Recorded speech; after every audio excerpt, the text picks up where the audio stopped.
Hello everyone, how are you doing? This is MD Tech here with another quick tutorial. In today's tutorial, I'm going to show you guys how to determine if your computer's processor is either a 32-bit, 64-bit, or ARM processor. So this should hopefully be a pretty straightforward process, guys. And without further ado, let's go ahead and jump right into it.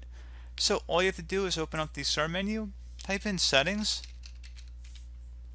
select the Settings button, select System on the left side, and then scroll down on the left side until you get to About. Just left click on that. And on the right side here, it'll tell you underneath System Type, it'll tell you what version operating system as well as your processor. So pretty straightforward process here, guys. Do hope that I was able to help you out, and I do look forward to catching you all in the next tutorial. Goodbye.